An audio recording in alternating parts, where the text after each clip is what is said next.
what's going on, guys? I am attorney Michael E. Lyon, and as most of you know, I am an attorney licensed in California and Texas. And the last couple of shows that I've been doing have had to do with cop pranks, and then I segue into the 10th Amendment Center videos because I've just found that they're so educational. So I've been trying to use my shows because I'm a natural law advocate to teach people about the history of natural law and the founding of our country, because so many people have been brainwashed, even people who think they know about the Constitution and the Bill of Rights and the Articles of Confederation, that there are just a few documents and a few founders that really matter.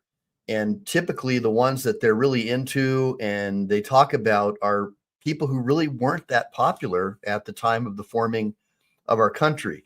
And so what I try and do is do some cop watching stuff.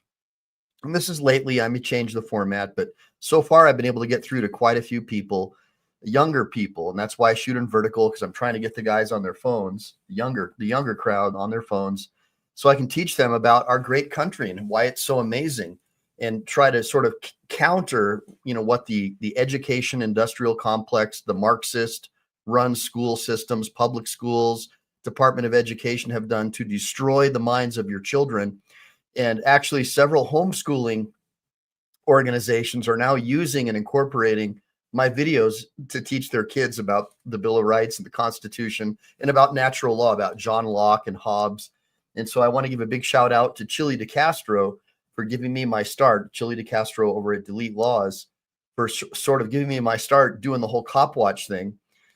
To sort of start a name for myself. And now I'm using that base of holding the government accountable and government accountability operations to teach you about your proud history of this country. And so tonight let me see if I've got anybody in the sidebar yet. Oh my gosh, what's OTVO? I got Let's OTVO. What's the matter? Look, I wasn't expecting anyone to show up tonight, guys. I had a really rough day. I've been up since about 04:05, was not able to work out. And I was wobbling. I took a nap and I was wobbling. Like, do I want to go to the gym or do I want to crank out a video? Because we're going to talk about one of our founding fathers tonight, Tench Coxe. And last night we talked about Dickinson a few nights ago, and we're going to talk about Tench Coxe. Most of you guys have no idea who this guy was or is. But we're also going to we're going to have some fun with some cop watch videos, and I'm going to give you some tips. But Tench Coxe, we're going to get into his thoughts on the right of self-defense and always being armed to protect yourself and your family against tyranny.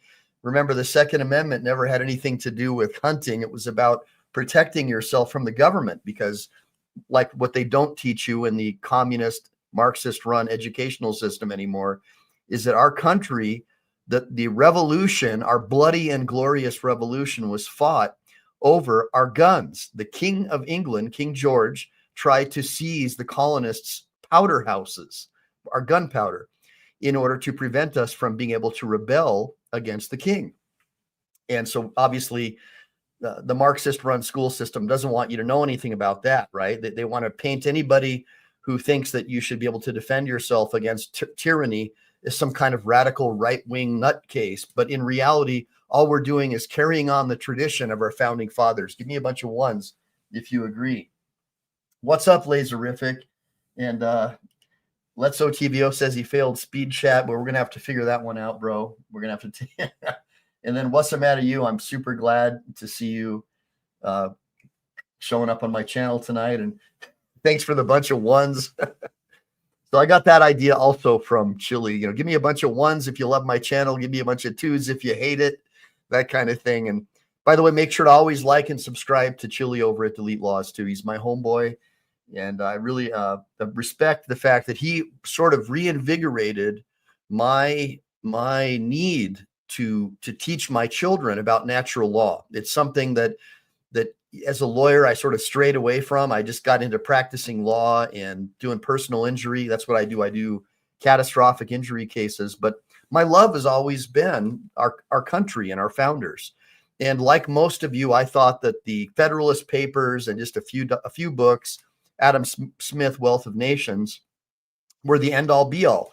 But then as I started getting into this show and then getting over into the 10th Amendment Center, I was like, holy crap, I've got so much I want to share with you guys. And I know I got started off a little late tonight. Again, I crashed out. I woke up. I was like, man, should I go to the gym? Should I do the show? What should I do? Maybe I should go for a walk. And I was like, I'm just going to go ahead and do a show. So we'll start out with some humor, with some comedy, and we'll try to have a little bit of fun. Jody Shiloh, thank you so much for showing up. So when you guys hear me talking and calling out names like Let's OTVO or What's the Matter You, it's not because I'm a nutcase. I mean, I kind of am a nutcase, but no, these are my friends in the sidebar. And so over the last 6 months, I've been able to develop relationships with many of these people with the goal of creating parallel systems where we help each other and we stop going to the bureaucratic corporate run or stores like Target, where they're trying to brainwash kids into chopping off their body parts, in my opinion, and start forming parallel systems with homeschooling networks, homesteaders, growing our own food, teaching natural law, doing things that our founding fathers would have done, escaping the bureaucracy, escaping the administrative state, and returning back to our natural state of free men and women. That's my goal here with my channel, is to educate you guys and get you off of the communist news network, PMSNBC. By the way, CNN had on November 11th, for one of their segments, the lowest turnout in history. I think it was less than 60,000 viewers. I mean, I get that on average. I think on my show now, when I just do a show, I think I'm getting between 60 to 100,000 views on one of my shows. So it tells you that people are starving for the truth, and they're tired of BlackRock and George Soros and all this crap that they're trying to force on our children, all this brainwashing, all this chemical, big pharma garbage, and people are hungry for the truth. And so I find great happiness in being one of the very few jurists, lawyers out there who has been able to appeal to you. And so many of you probably know that I am one of the few lawyers modernly, like most of our founding father lawyers didn't go to law school. But I am one of the very few modern lawyers who became a lawyer on the law study program in California. And I became a lawyer with no law degree or undergrad. And I have a book that I talk about my journey of how I did it. And I sell it for $19.99. It's available on PayPal. If you go to my YouTube profile, you can pick up a copy of it. Just click the drop down under the description there, and you can learn about my journey of how I became a lawyer with no law degree or undergrad. And I talk about the other states that have similar programs. And so hopefully you'll get a kick out of it. And again, I showed up a little late tonight, guys. So I'm thinking you guys are going to have some fun, though. I have a cop watch prank video that I didn't get to finish last time. And then I found a bunch of really cool skits on Twitter. And then we're going to get into the Constitution and the Bill of Rights once we get the room to fill up a little bit more. But it is, I did get off to a late start. So I'm assuming I probably am not going to have a huge show tonight, because all my people back east are probably already crashing out, because, most of my audience are old geezers, right? But hopefully you guys will have a good time tonight. Let me just make sure I say hi to everybody. Okay, so What's the Matter You? I got you. That's right. What's the Matter You says, I hope they hunger for the truth. Well, I hope they hunger for the truth, brother. And I think a lot of them do. But we're going to get into our fun buddies, these two cop watcher kids back in Florida, and they're cop pranksters, but they know the law. And I got to assume that they're pre-law or something, because they're so good at it. And hopefully we'll have some fun. I'm sure people get tired of watching the same old cop watch videos all the time. And, I try to throw some comedy into it. Maybe I can make you laugh. Hopefully I can. And I'll try to narrate what I think is going on from a general legal perspective as to whether or not these kids are doing it right, doing it wrong. And so let's get into it. Here is one where they ended up, I guess, if you can see the thing on the desk there, a little fire puller thing, it looks like they did a skit where they pranked someone with a fake fire alarm thing. But let's get into it and let's find out for ourselves. Okay. What kind of crime is that? Is it a crime or no? Okay, so you're saying you're looking the fire alarm, and that's why you're coming here. Yes. I even have the keys for it to open it, because I was looking the inside too. Okay. There's no crime, so So I'm good. Yeah, you're good.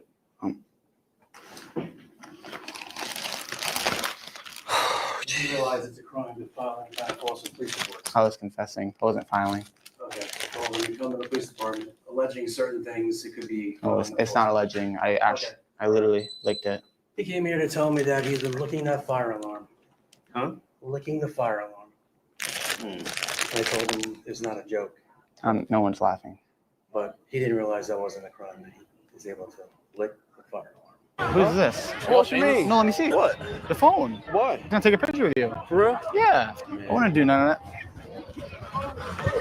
Nah, bro. Nah, I wouldn't do that. Oh, what's up, man?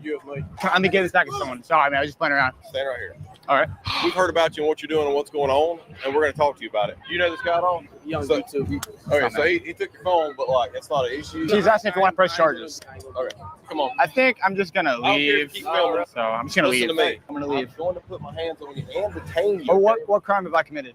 What you're doing is you're on private property. So I'm gonna leave then. I'm and you're trespassing. harassing people. And Oh, I'm harassing. gonna- You're saying I'm Yeah. harassing and I'm trespassing. That's right. So the trespassing one goes out the window because I'll leave. And harassment is walking up no, to people. actually, you're on private property and Hey, you're getting hey. a letter and you're coming with us. So you hear this bullshit? in about the next I 5 mean, or this 10 is, minutes, like, we're going to get it taken ridiculous. care of. So Let's go. we're gonna walk. My boys, I'll see y'all later. Bye, guys. Hey, real quick, was I harassing you guys?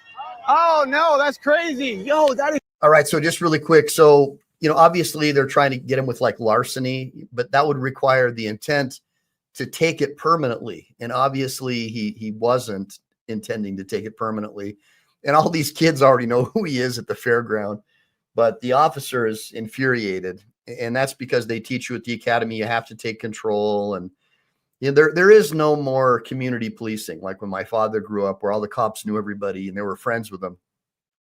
The modern policing system is basically the people are the enemy and they need to be treated as such. Give me a bunch of ones if you agree. And that's why I have a fun time watching this guy, because sometimes he does find some police officers that have a little bit of a sense of humor. Now, the earlier where he walks into the police station with a fire alarm and talks about licking it, clearly he's a smart kid, because they're trying to go, it's a crime to file a false police report, but he's not trying to file a police report. He's not trying to file a crime. It's like it's like they're pre-law. I don't know who these kids are, but I really think that they're very intelligent.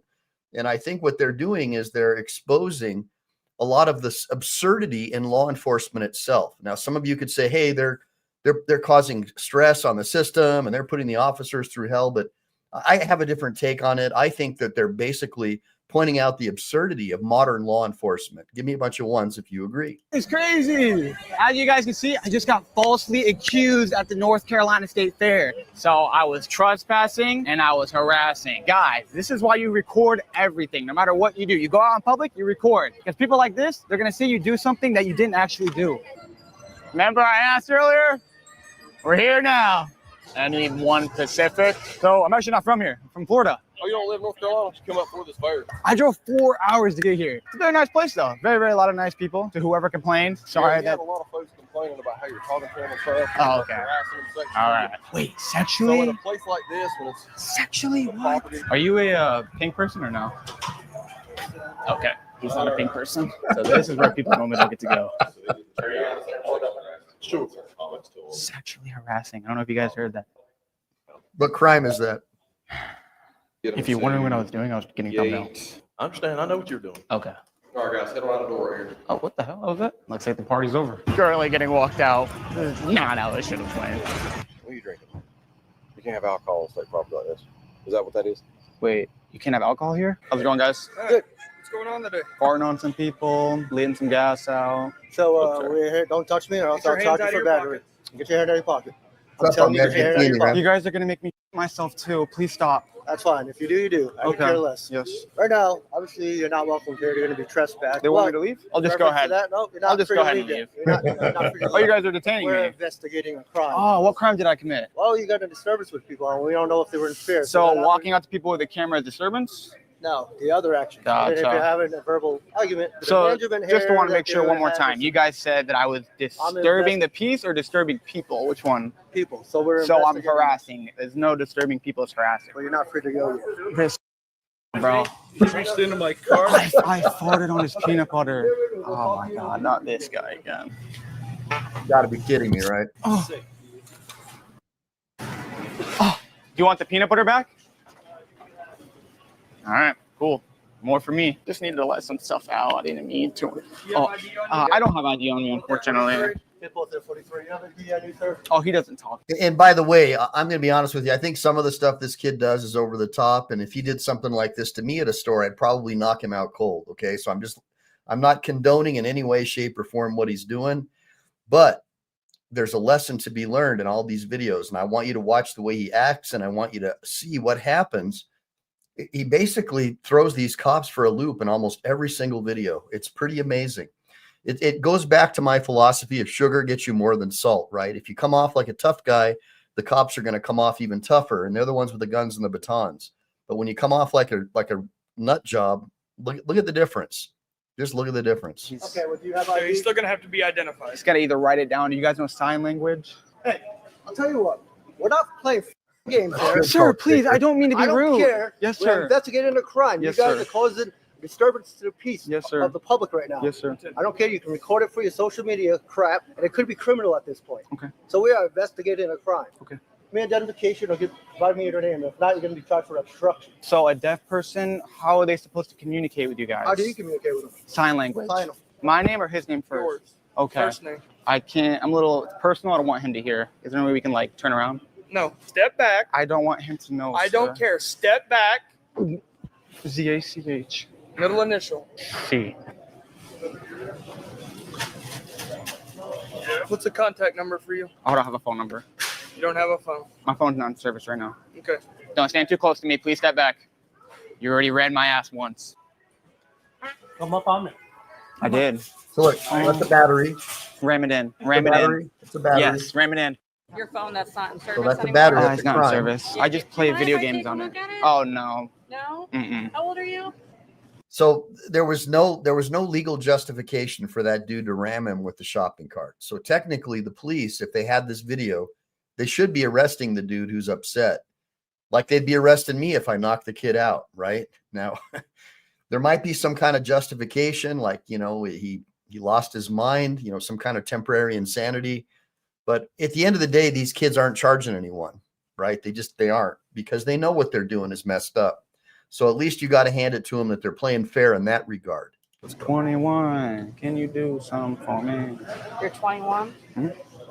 Okay. Hey, so like I was trying to give him my name. And he's like, don't step too close to me. Do I look like deceiving to you? So, technically, we're here to investigate a crime, right? So we have no idea. So just to make sure it's not because I'm under 6 foot, right?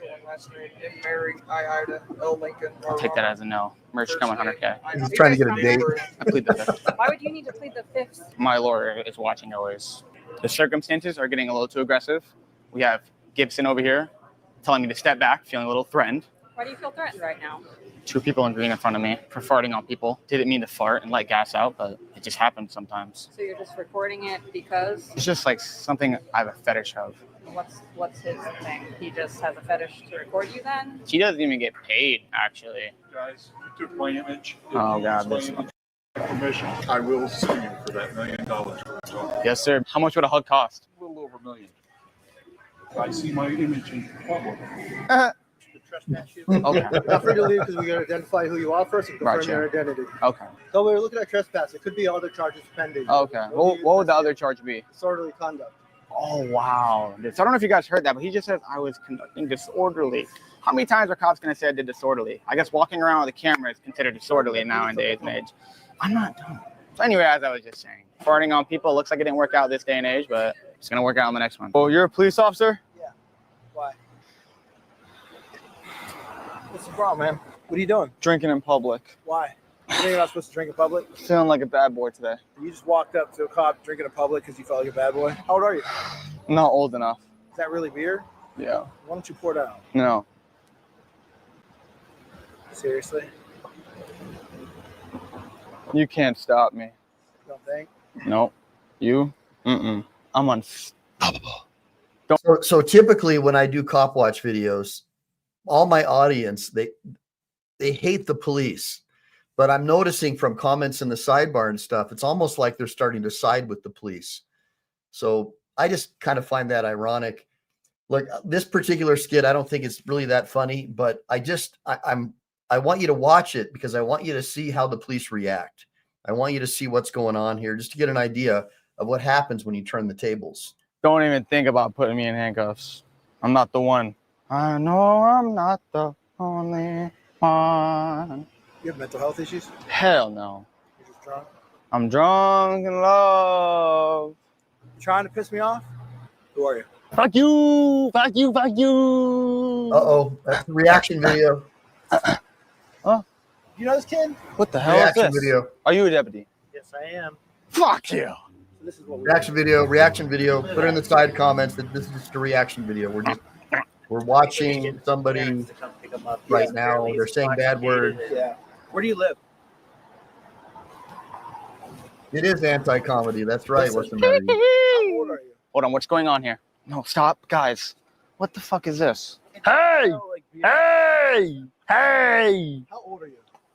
Huh? This is just a reaction What video. the YouTube fuck? censors. This is not me. This is a comedian saying some cuss words. Open container in public and possibly underage alcohol consumption. How old do you think I am? 15. How old do you think I am? 16. It's close. What's this? He's recording. It's just a I agree setup with to try that. to get the So- police to do something stupid, isn't it? So Ahmed in the sidebar is making an accurate statement. The whole like farting on people in the store, that's ridiculous. I mean, that would have definitely invited some violence from me. And then like the cussing at the cops, I disagree with that. But it's a teachable moment at the same time. And that I want you guys to understand that that's fake alcohol. It's a near beer. And basically he's just acting like a crazy person, and the police are going for it. They're getting baited into it. So let's keep going. Can we find the camera? Nope. Who do you like? You got his ID in the car? I think so, yeah. You want to go get it, or otherwise he's going to jail. Right now, go get the ID, because if he's not 21, he's going to jail. Okay. Police are dancing, give me the finger. Whoa, my language. The finger is saying I love you. Well, I love you too. Appreciate that. But I'm not giving you the finger. The problem is, police can't show what's across the street there. Oh, this is pretty funny. I mean, did you even notice that says Eagles Christian? It's a Christian preschool, and you're going to stand out here flipping off. I'm actually Jewish, so. It doesn't matter. You a talk now? No. Yeah, group hug it out, or? Are you a fist bump? Are you shake? Whatever, man. Damn. How's it going? right here. I was just shooting a prank video. What were you doing in the prank video? I spray painted a car. Are you allowed by chance to add your own detail to the cars? Of course, yeah. What is that? Oh, I spray painted, just added my own detail. Hang out right there. I don't know if you can see, but I had an accident here. Nice judo throw. He takes him down. That's crazy. Holy shit! Look what you did. My monster. That's fine. Just hang out. Yeah, I think after this, I'm gonna go buy new clothes. Breaking your bag or what? I think I pissed myself. Halfway up your side? Only be in the front, bro. My bladder is like uncontrollably. Do you have ID? No. Are you from here? Do you live here? No. Okay. If you come back here, you're subject to arrest. Okay? He told us we pull no bitches though. Hey, look. Have you guys ever watched the Smooth Geo video? No, I don't watch videos. No, like sorry. I'm going to a shoot later today and I'm gonna prove him wrong. I'm gonna get like a lot of bitches. So that's okay. That's the best thing you can do. Can I like press charges? Cause he Okay. talks shit about my shorts. Yeah. Wait guys, on some real shit, am I getting trespassed because of my shorts? Like honestly. Man, like they're talking all this shit and you guys pull up and now they're quiet. Those guys It's crazy. are Did I notice that? Like over there, like, those guys are like lost control agents or whatever, and they're probably trying not to laugh. I mean, based on the way they look. But you can see these two guys are out of control. like mad shit. The cops pull up, they don't say a word. You don't want to see my Couple of nice Jewish boys. Let's see what else we got here. They cuss quite a bit, so I kind of want to fast forward a little bit. Let's get into this one. I'm sorry. No, I'm 20 years old. I don't know. Oh, really? Okay. Ridiculous. I mean, at least you're honest. He wants to record me, that's fine. Because I'm not going to say or do anything wrong. You guys are not being respectful of other people. I believe we're being respectful. Like, if you want me to show the footage, we were complimenting people like the whole time. Let me ask you a question. Yeah. All three of you. were you asked by management to stop recording people? I got assaulted here today. It was crazy without my helmet on.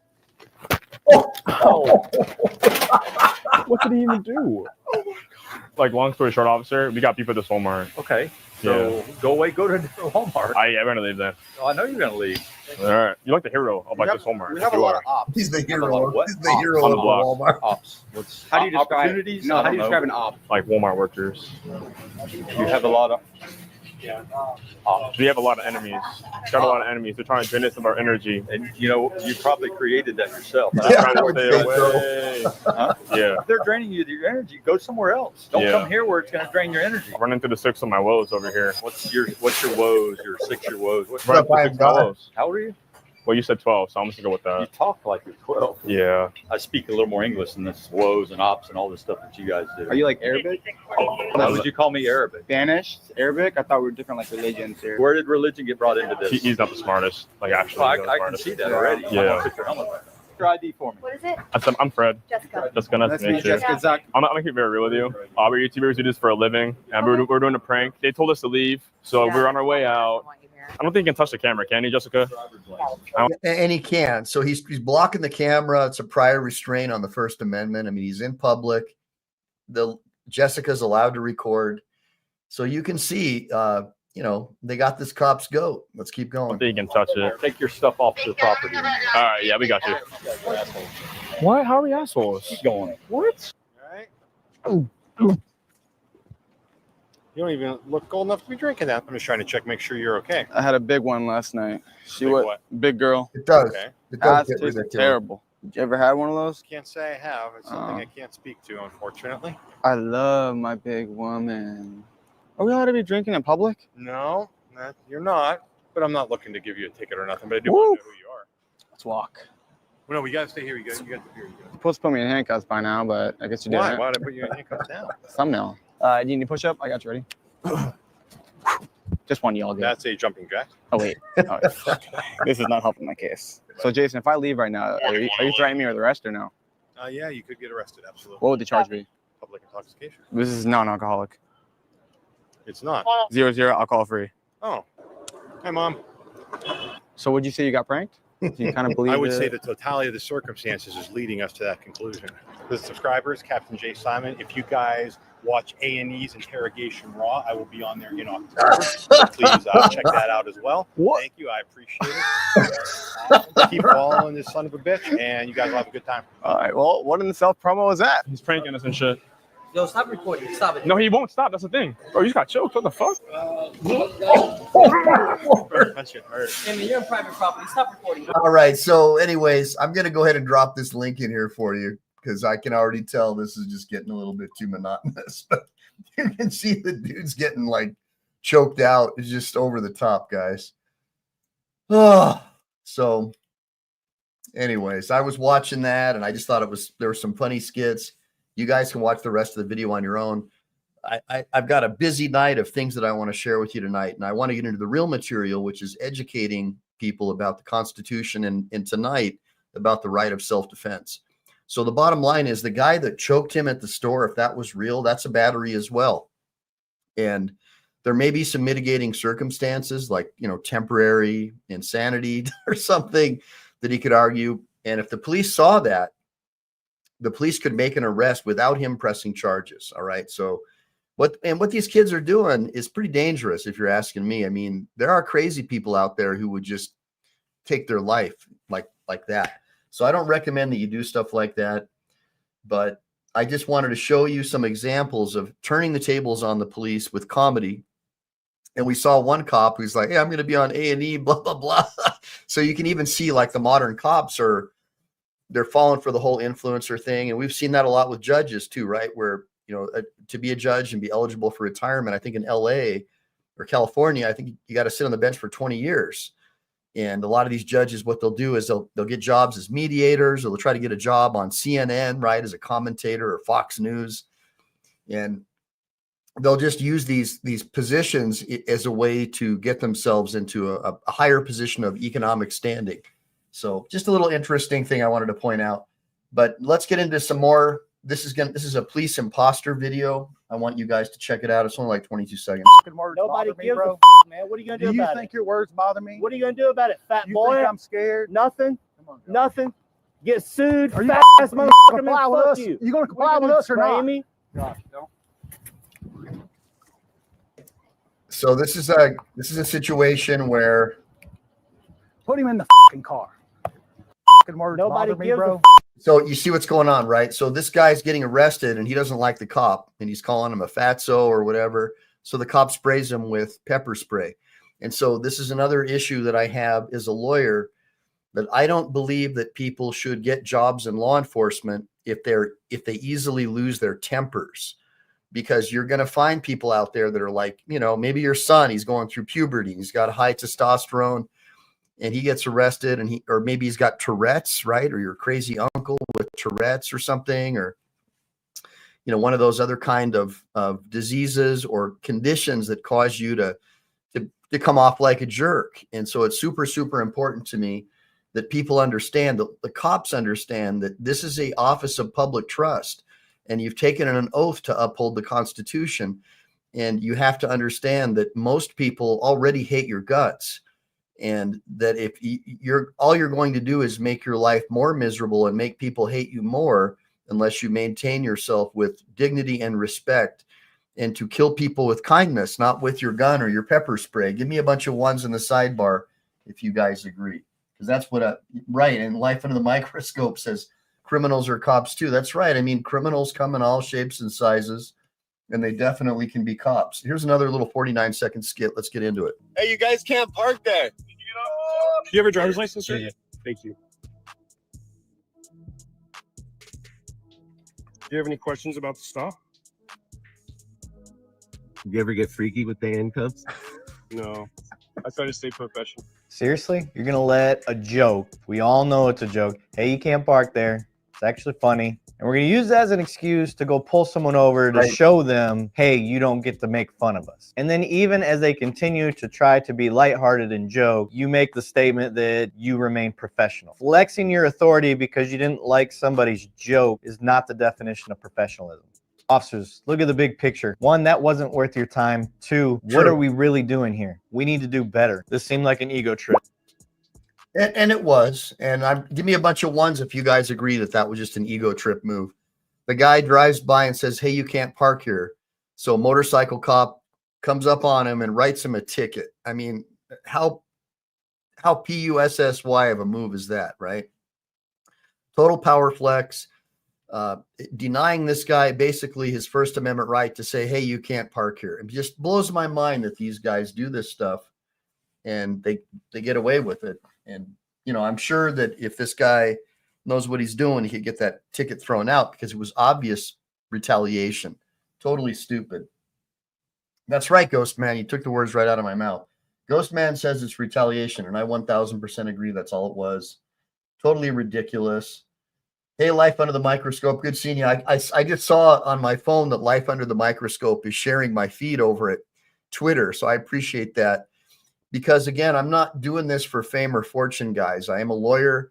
I do catastrophic injury cases to make my money. I've been doing this show because I found that a lot of people are learning from me about the Constitution and the Bill of Rights and about natural law. And it's pretty rewarding, to be honest, that instead of just making money, which is what most lawyers are all about, I have an opportunity to learn, because the best way to learn is to teach. And so since I've had this channel, it's forced me to get back into my roots as a legal historian, because I grew up studying at the library. My parents broke up at a young age when I was like 2. Mom had a full-time job. Dad had a full-time job, and he was devastated that my mom left him because of his Lutheran upbringing. I'm a Swede. And back then, Lutherans were like, Lutherans. They were real Christians. They weren't waving rainbow flags around, bringing Satan into their churches. And so he was real conservative and was devastated that she left him. And he was destroyed from the Vietnam War. So I spent my time at the library. That's all I did, is go to the library every day. And I probably read every single book that there was at the library. I'm a self-educated guy. I had a collegiate level IQ when I was about 6 years old. And I just was blessed to have this desire to learn.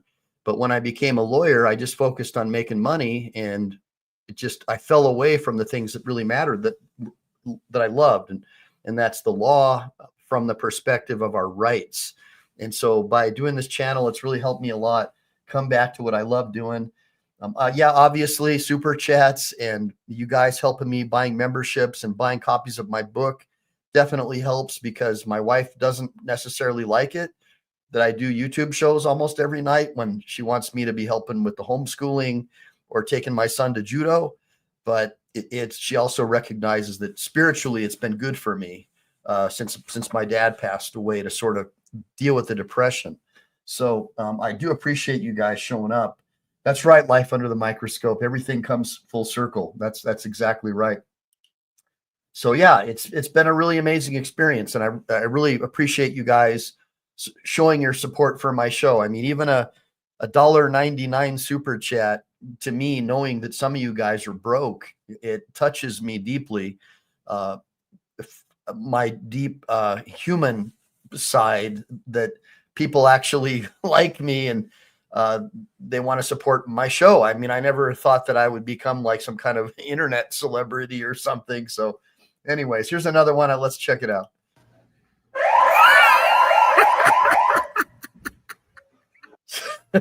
Check it out. So this is cops pranking each other. So you saw that he tried to do a takedown or kick that other cop. So that might be justifiable force because he's startled, right? So there might be an exception. Obviously, it's a prank, and these guys aren't going to press charges against each other. But I'm just trying to show you guys that, you know, cops can also have a sense of humor. But the difference is these guys have guns, man. So be careful when you prank each other, guys. Sometimes you get a crazy cop, and he may try to end you. Let me see if I have. All right, let me see what I got here. I got one more over here. Let's check this one out. So you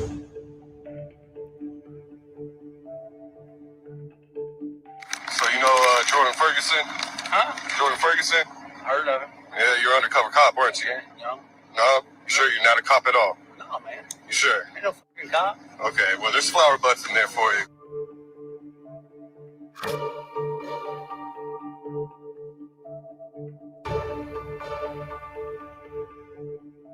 So I'm meeting up with this undercover cop that's selling some motherfucking marijuana, supposedly. Some motherfucking flower buds.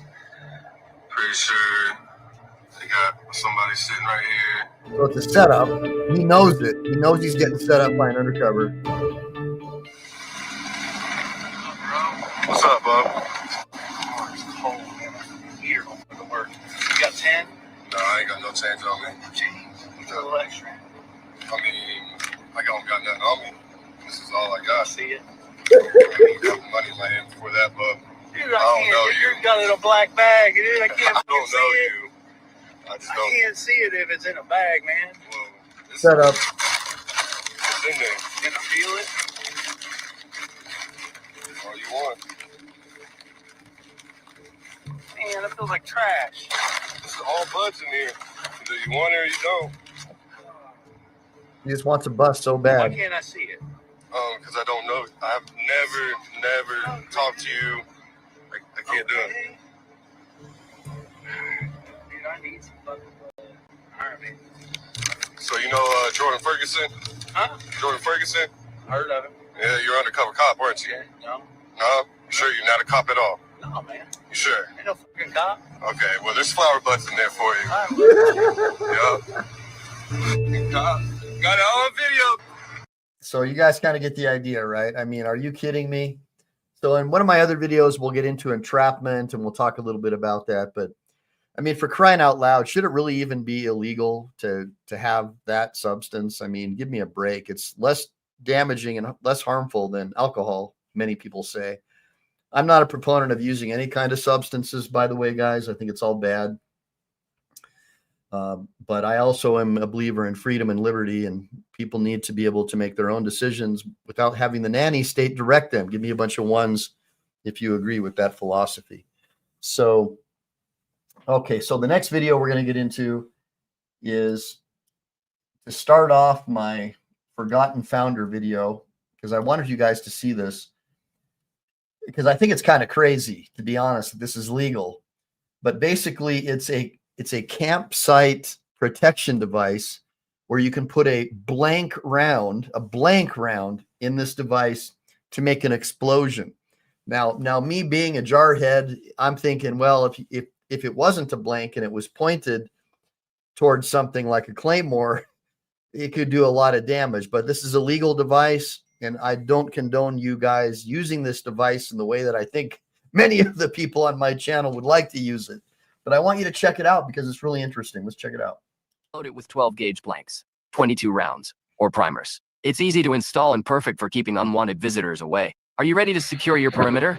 This trip alarm will stop all trespassers. The Fifth Ops Perimeter Trip Alarm is designed to protect your campsite or property by firing off a loud bang when triggered. It works with a simple tripwire setup, and you can load it with 12 gauge blanks, 22 rounds, or primers. It's easy to install and perfect for keeping unwanted visitors away. Are you ready to secure your perimeter? This trip alarm will stop all. All right, so you kind of get the idea. I mean, the thing looks like, imagine if it was pointed, like this part pointed toward enemy, like claymore, and it wasn't a blank. Even if it is a blank, the explosive force of a blank could cause damage. So I don't know how the stuff is legal, but this segues into my discussion about the spring gun cases. It is typically going to be illegal for someone to have an unattended defense device on your perimeter. And I've done videos like this before where I go into these different types of devices that people want to use to defend their homes, like sticking like an electric cable on a doorknob, that kind of stuff. So just keep in mind, all that stuff is pretty much illegal, and you're going to go to prison for a long time if someone gets hurt if you do stuff like that. So just be really careful, guys. You're in most states, you're not allowed to use lethal force to defend property. Okay. You're only allowed to use, in most states, lethal force to defend your person or another person. So be very, very careful for you people who are seeing stuff like this on the internet, and you get some wise idea that you're going to use this device or you're going to change it from its original intended form to try and protect property or harm an individual. You're going to end up getting hurt.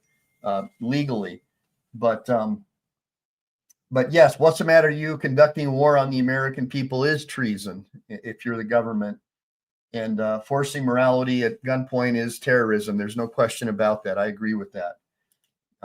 That's my buddy. What's the matter? You? I absolutely agree that is true.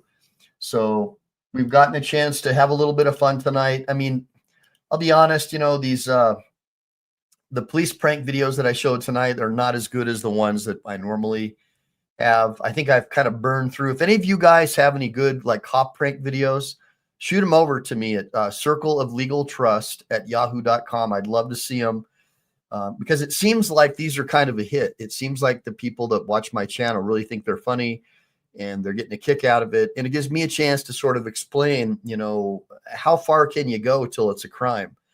The reason why I like those Jewish boys is because they just seem to know just how far they can go, which tells me that they're probably like pre-law, that they're freaking hilarious. They probably have parents who are lawyers. These people are really good at what they do. They seem to know what to do and what not to do without getting locked up.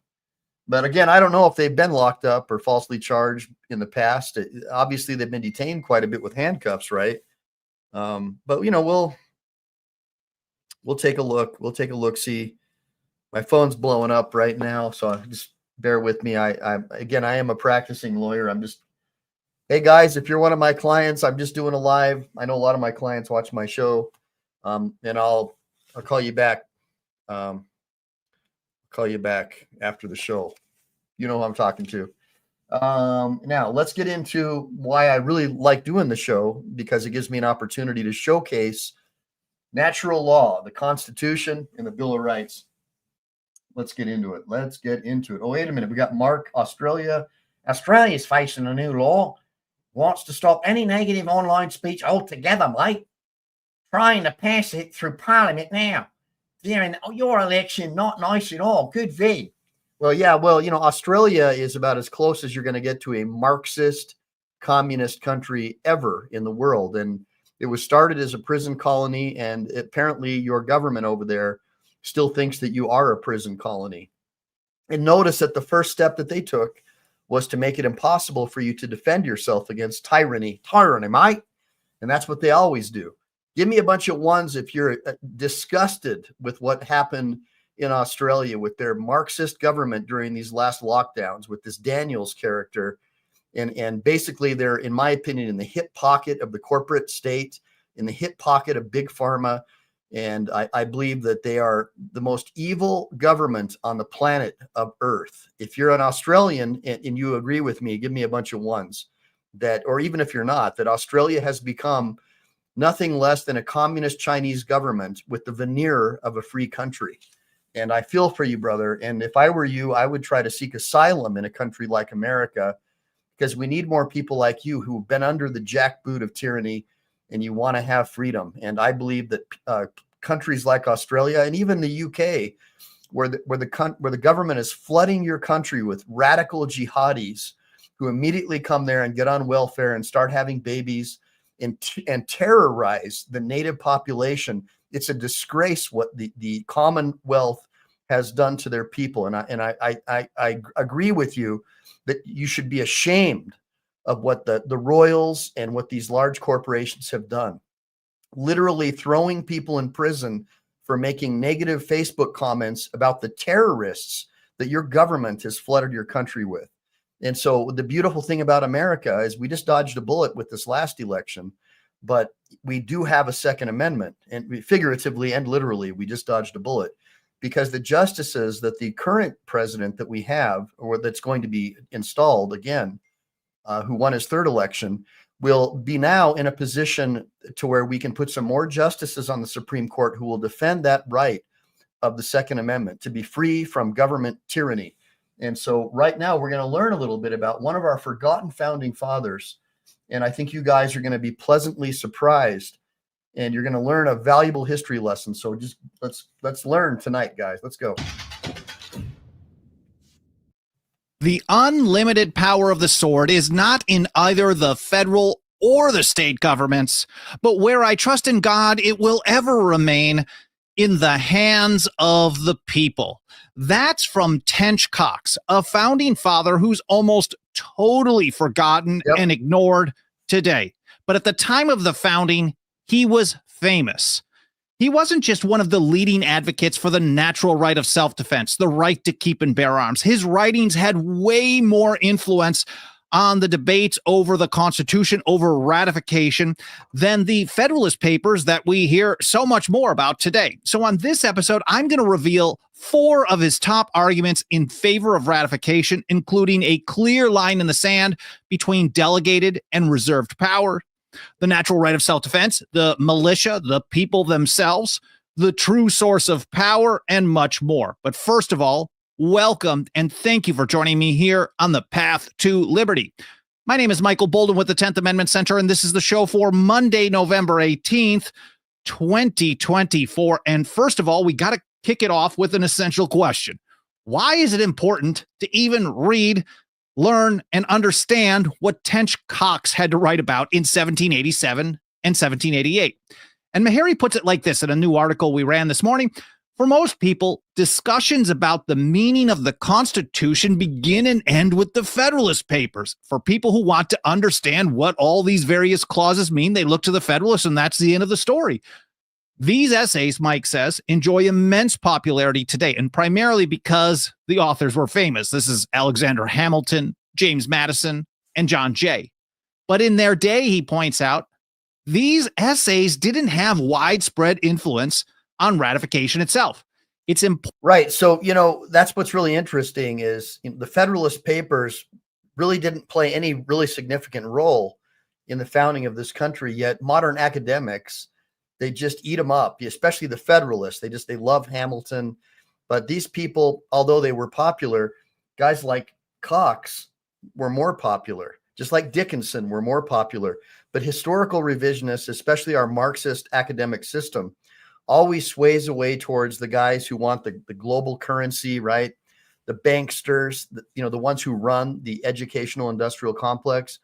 So it's quite refreshing for me to be able to share this information with you guys, because even if I can get through to 1 or 2 people, I will have achieved my mission of educating you about the true history of our country. So I'm hoping that you really enjoy these videos from the 10th Amendment Center. I think these guys are on the money. I'm going to share this link also with you so you can watch it for your viewing pleasure later. And I want you to please like and subscribe to their channel, because this is what gives me the greatest joy of my channel, is to be able to educate you about the proud history of our amazing republic. Important to remember that the Federalist essays were written specifically for a New York audience. They were influential in New York State because they were concerned that ratification was going to fail there. So they even addressed every single one of these to the people of the state of New York. And more significantly, Mike writes, they weren't even circulated to any great extent outside of that state during the ratification period. So if we want to understand the original legal meaning of the Constitution as the people who gave it legal force understood it, that is the ratifiers, the Federalist Papers really didn't have much impact at all because they weren't reading them outside of New York State. That's right. Until the following years. New York City, New York, get a rope. Let's face it, most of our founding fathers were not Hamiltonians. They were Jeffersonians. And again, Hamilton was the big Federalist. I'm an anti-Federalist. But even back then, guys like Hamilton were more conservative than the most conservative rhino. So just understand that, you know, how we have evolved into becoming more like Australia with all these leftist commies that run our news media and the education system. The blue-haired mafia has warped and destroyed the minds of our youth. And I'm hoping with help from my channel and you good homeschooling parents who are sharing my videos, we can save because a tireless minority can do more to save this republic than a bunch of sheep. An army of lions led by a sheep can do nothing, but an army of sheep led by a lion can do a lot. And I'm not suggesting that you guys are sheep, but what I'm saying is if you all can become lions, you can change the direction of the sheep. It's just the reality. A strong leader can do more to change this country than anyone. Someone who's genuine and somebody who is selfless. And that's what I expect all of you to be. I want you, everybody, to be sharing my videos and sharing the good news about the republic, that it's not dead. We're slowly destroying the Marxist-run news media in the United States. And guys like Soros and Gates hate that. The World Economic Forum hate that. But the bottom line is we're making some change, guys. And keep watching this video, and you're going to be blown away at what you never were taught in the Marxist-run school system. Let's go. And Mike says, on the other hand, Tench Coxe's numerous essays did have a great deal of influence. He addressed many of his essays to the people of the United States, indicating that they were intended for a much broader audience.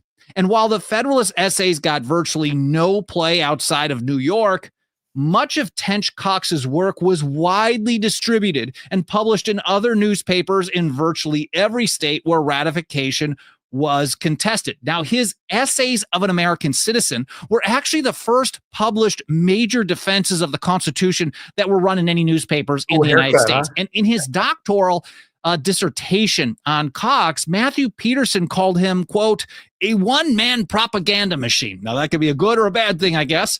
And possibly, he said, the most widely read of any Federalist author. So of the people supporting the Constitution, Tench Coxe was right up there in the top 1 or 2 of the most widely read, most influential people. And by Matthew's count, there were over 150 total printings and reprintings of his various individual and influential essays. Now, as the founders repeatedly told us, and now here's the big important why thing, the way you understand the legal meaning of the Constitution is really the same as you would understand the legal meaning of any old document. That is, you have to understand what the people who gave it legal force understood it to mean. That means you have to know how the people in the ratification debates understood. So, but the modern liberal, the modern leftist, they want, like, for example, they want to say that the Second Amendment really, you know, it needs to, the Constitution needs to be reinterpreted based upon modern definitions. Like, for example, well-regulated. They'll say, well, that means government regulation. But what well-regulated meant at the time of the founding of our country is well trained. That's all it meant. That if you're going to have firearms and be part of a militia, you need to be well trained. It doesn't mean government regulation. The whole point of having an armed militia was to be able to literally throw off an unjust government, a tyrannical government. But the modern day leftist will say, oh no, now that the Constitution came along, the Declaration of Independence doesn't apply. It's an all new country, and anybody who wants to defend against tyranny clearly is a radical nut job. And they literally believe this. And this is what they teach at Harvard and Columbia, all these Marxist college professors. So the blue-haired mafia kids, get them to watch my video so they can learn about the reality of the situation. Let's go. The legal meaning of the Constitution. Thomas Jefferson explained it like this, for example. On every question of construction, carry ourselves back to the time when the Constitution was adopted. Recollect the spirit manifested in the debates, and instead of trying what meaning may be squeezed out of the text or invented against it, conform to the probable one in which it was passed. And James Madison, father of the Constitution, so-called, had a very similar take. He said, I entirely concur in the propriety of resorting to the sense in which the Constitution was accepted and ratified by the nation. In that sense alone, it is the legitimate Constitution. In that sense alone, that's the only way that you can understand the original legal meaning of the Constitution, according to James Madison. He said, and if that be not the guide in expounding it, there can be no security for a consistent and stable, more than for a faithful exercise of its powers. Now, given that the arguments advanced by supporters of ratification reveal to us how the people who ratified it understood its original legal meaning, Tench Coxe's writings provide an undeniable insight into just how far things have gone off the rails. And I think that's the real great lesson that we get from Tench Coxe. Yeah, check it out. Tench, quote, the sovereignty of the people is never to be infringed or destroyed. So, Constitution or not, Bill of Rights or not, Declaration of Independence or not, the people are the sovereign. And all this comes from John Locke, guys, that we are sovereign individuals. And so people say, oh, Mike, you're one of those radical sovereign citizens. Well, I guess I must be, because that's what they were. That's what our founders were. They were sovereign, and they understood that it was either the king who was sovereign or it was the people, and that our rights come from an all-powerful creator. The modern Marxist leftist college professor wants you to believe that your rights come from the state. If your rights come from the state, they can be altered or changed at whim. And that's exactly what we see happening in Australia and in the other Commonwealth countries that have taken away the God-granted right of the people to throw off unjust government. And they're flooding their countries with people that hate them. They're flooding their country with jihadis and people that hate them. And you're seeing it happen all across Europe. At the same time, they're teaching young girls that getting pregnant and having families is somehow bad, that they need to go out and get careers and not have babies, and they're depopulating their countries and replacing the populations. And everything that's going on right now in this world, in my opinion, is a Luciferian situation, and it's totally terrible. And hopefully guys like me and you can make some change, and we can take back the world and restore it to its rightful place, with sovereignty lying in the hands of the people. Let's go. Coxe, because he's so clear about the structure of the Constitution. And there were few writers, if any, who were more influential than him in his various series of essays of an American citizen, of a Pennsylvanian, and the like, of a Freeman. And with that in mind, here are his top 4 arguments. This is kind of a countdown, but let's get right to it. Number 4 is a line in the sand between delegated and reserved powers. This is the 10th Amendment argument before there was a 10th Amendment. And Meharry puts it like this: perhaps better than any other supporter of the Constitution, Coxe explained federalism, the division of powers between state and federal governments, writing, the federal government, the general government, is a federal or a union of sovereignties for special purposes. And I'll get to that a little bit more in a moment. All it is. But he says Coxe laid out a careful delineation between the specific enumerated powers delegated to the federal government and the massive powers remaining with the states. He hammered this theme in several of his essays, including detailed lists of powers that would specifically remain with state governments and those off limits to the general government. Here's Mike again. He points out that this included 9 broad areas in which the federal government is not authorized to act. So the people were debating over the various powers under the proposed constitution, and Coxe was very influential and said, here's all these various areas where if you support this, there's no way the federal government can have their hands in these areas. I'm just going to highlight a few of these 9. For example, fix the qualification for electors of the president and vice president, interfere in state courts or determine the criminal offenses of the state, enact laws for the inspection of the produce of the country. So inspection laws for the production of the country, interfere with, alter, or amend the constitution of any FDA, CDC. Think about it, guys. I mean, our founding fathers were smart. They recognized if somebody had centralized control over our food or our medicine. I mean, right now, pharma has immunity from being sued. I mean, can you imagine if you had immunity from crashing or running someone over with your car? I mean, that's the kind of power that happens. That keep listening to this video. I'm hoping that some of you people who didn't know, if you don't know, well, now you know. State. And Coxe, Mike points out, also included a 10th category, an entire category covering a vast number of policy areas that are reserved to the states and off limits to the federal government. And of course, in each state, it's up to the people of each state to determine if they want government involved in any of these areas at all, or if they just want to leave it to the market, to the people themselves. They cannot interfere, writes Coxe, with the opening of rivers and canals, the making of or regulation of roads, except post roads, building bridges, ferries, establishment of state seminaries of learning, libraries, literary, religious, trading, or manufacturing societies, etc., etc. But there's a long list. Of course, you can read it in full. This will be linked to in the show. I mean, look at what happened when Jimmy Carter created this Department of Education. We went from number 1 in education to like, what, 25th or 60th in the world? I mean, anytime you put the federal government in charge of anything, all you have is corruption. Our education system is a joke, and it's basically brainwashing children to hate their country and basically vote Democrat. I mean, that's all. Honestly, that's all it's doing.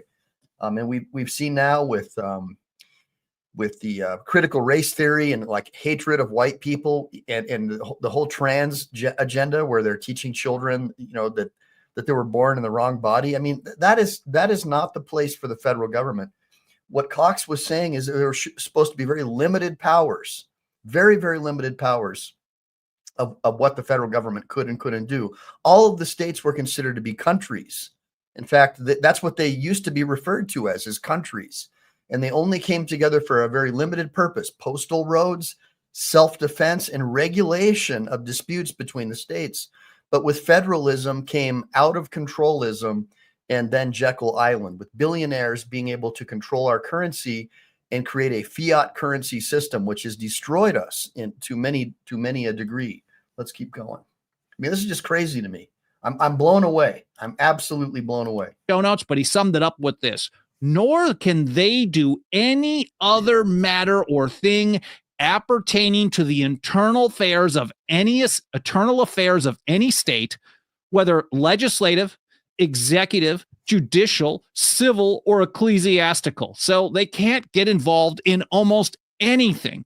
As James Madison described it more famously in Federalist number 45, is that the powers delegated by the proposed constitution to the federal government would be few and defined. Those reserved to the states and the people would be numerous and indefinite. And he went through very specific examples here, Tench Coxe did, to explain that delegated and reserved powers, that line in the sand between the two. Number 3 is a union of sovereign states. Instead of the Constitution creating a singular nation state, kind of what we have today, really. Well, it's not supposed to be like that. The Constitution actually formed a union of sovereign states. And this is how Tench Coxe put it: the matter will be better understood by proceeding to those points which show that as under the old, so under the new federal constitution. So he's saying, just like we had under the Articles of Confederation when it comes to sovereignty of the states, final authority of the states, and the states representing the people of the several states, whether through their government or other actions, It's exactly the same between the Articles of Confederation as under the Constitution for the United States. He said the 13 United States were not intended to be and really are not consolidated in such manner as to absorb or destroy the sovereignties of the several states. Right. And Tench Coxe explained the differences between the federal and state governments, arguing that they are entirely different entities with different purposes and powers. That's how Mike Meharry described it. Different types of entities with different purposes and different powers. That's it. And he said, this is how Tench Coxe put it: the federal government and the state governments are neither coordinate, co-equal, nor even similar. They are of different natures. They're totally different beasts. And to think that they are the same or similar or connected in various ways that people describe them today is way off base. And he went on to contrast these two types of governments, writes Mike. Tench put it like this: the general government is federal, or a union of sovereignties for special purposes, or what Jefferson and Madison would say, general purposes. So very special things that we've said we think are best dealt with by you guys. The state governments, he said, are social, or an association of individuals for all the purposes of society and government. And so he's saying, like, look, these things, these structured governments are so different. They are not the same type of thing. And Meharry points out that Coxe went on to assert that not only do the state governments maintain their sovereignty and independence in the constitutional system, but they are indispensable in its operation. He points out that without the state governments, that of the Union can have no power. Bingo. Because the latter is created by them. The states created the federal government, not the other way around, is the old saying.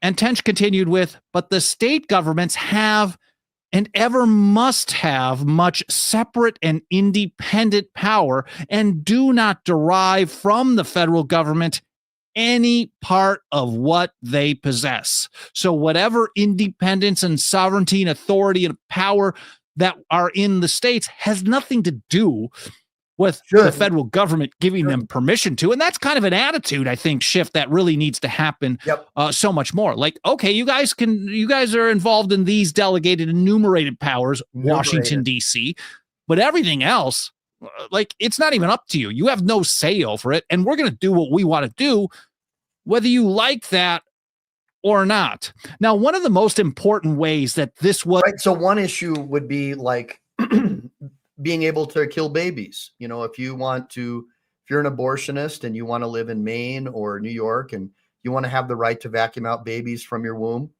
that's a state rights issue. The federal government has no say in forcing that on another state that doesn't want to have that in their state. That's just one example.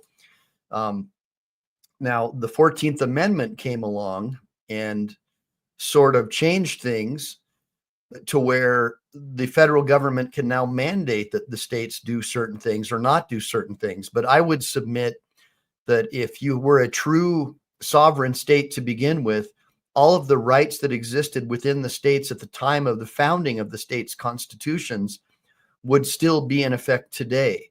The problem is we have in many degrees become a civil law democracy in these states, where the rights of the individuals have been trampled upon by the majority, by the mob, thanks in part to the consolidation of power in the federal government and the rethinking through the academic institutions at the federal level that have acted to destroy states' rights. Let's keep going. Was to play out under the original Constitution was through the selection of senators to Congress. Back then, before the 17th Amendment, I'm sure many of you are familiar with this already, but in case you're not, back then, state legislatures selected the senators that would represent the states in Congress. That's right. They picked their two and they would send them off. After the 17th Amendment, that was changed, and it's now done by a popular vote. But according to Tench Coxe, this was an important way that the federal government relied on the states and acted as a creature of the states. He said they will also feel a considerable check from the constitutional powers of the state legislatures, whose rights they will not be disposed to infringe, since they are the bodies to which they owe their existence and are moreover to remain the immediate guardians of the people. So, of course, that's missing these days, but according to Tench Coxe, this was a big part of the structure of the original Constitution. Now, while I'm here, I do want to point out that all these articles and original source documents that I'm mentioning in this episode, these are all going to be published in a blog post for this episode, like we do for every single episode, a couple of hours after the live stream is done over at 10thamendmentcenter.com/path to liberty. It's all spelled out, 10thamendmentcenter.com/path to liberty. We're all very grateful for Alan Mosley of It's Too Late for doing a great job of getting those blog posts organized, and I will get that published here in a couple of hours after the live stream is done. Again, 10thamendmentcenter.com/path to liberty. I should also mention today that I can announce this guy here. Oh, I should pull it up on full screen. It's the release of our newest book called The Other, well, on here it says not for resale. This is a pre-press copy, but our newest book, The Other Federalist Papers, Tench Coxe. It's 170-ish pages. Mike Meharry wrote a vast majority of the first section on this, which is 50 to 60 pages of analysis of the various arguments that Tench Coxe made in support of the Constitution. And then I think for the first time ever in a handy-dandy print, I don't think I've ever seen it available publicly, is a collection of all. I love his shirt. If you read his shirt, it says, "The powers delegated to the United States prohibited the states or the people," and that's basically what's happened. It's a bastardization of the 10th Amendment. Basically, what he's saying is the United States has basically done a judo move. The federal government now has basically taken control of the states. Look, there's always been a move by the monarchists and the royalists to try to strip America of its freedom and sovereignty of we the people. They want us to become slaves. The World Economic Forum wants you to be slaves. They want you to be like Australia. And we're always one generation away from losing our national sovereignty and our sovereignty as individuals. And if we don't do something to abolish the Department of Education and start homeschooling our children, the blue-haired mafia will, mark my words, will strip us of our freedom and turn it over to an all-powerful one world government. That is their goal. That's their stated goal. Guys like Klaus Schwab will be deciding your fate. All the major essays from Tench Coxe, the full text of all of them. We had to do a lot of transcribing here. It's about 110 some odd pages of Tench Coxe's essays. We're talking about from an American citizen, a freeman, a Pennsylvanian, philanthropist, a bunch of other individual ones that most people don't even discuss or even know existed. So that'll all be together in one collection over at 10thamendmentcenter.com/Tench books. That's TENCH book, BOOK. I thought it was better to use his first name rather than his last name in the URL, just because you know how the internet goes. But it's up for pre-order today, and we're going to be shipping it out. You can also get a Kindle version. We've submitted it to Apple Books and Barnes & Noble for Nook, so that'll be available on all the e-readers in the near future as well. So that book I'm really excited about. We're also working on one on the Anti-Federalist Papers, a series covering George Mason and a number of the other leading anti-Federalist writers like Cato, possibly Brutus. I forget who's going to be included that one, but that'll be out in the next couple of months as well. And we also have one that we're close to wrapping up on the founding practice of war powers under the Constitution from Presidents Washington, Adams, Jefferson, and Madison. And I think that's really powerful stuff. But for today, we're talking about the forgotten other Federalist Papers from Tench Coxe. And when you learn and understand how things were supposed to be, you can see we can see all around us how far things are off the rails.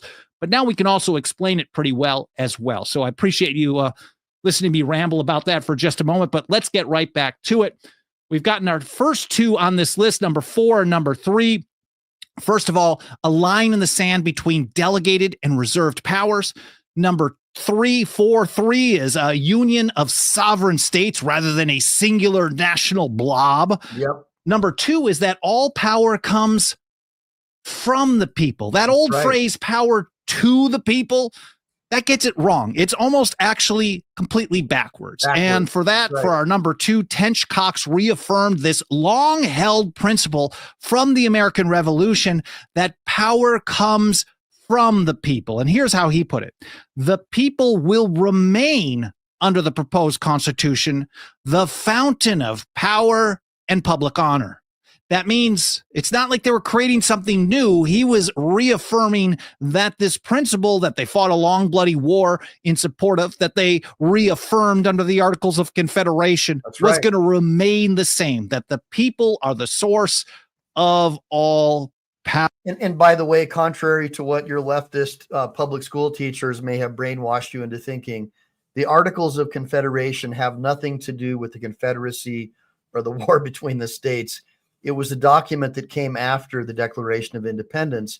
It was developed to assure a loose confederation between the states for basically purposes of national defense. But there were problems with it that the Federalists capitalized on, which forced the adoption of the Constitution.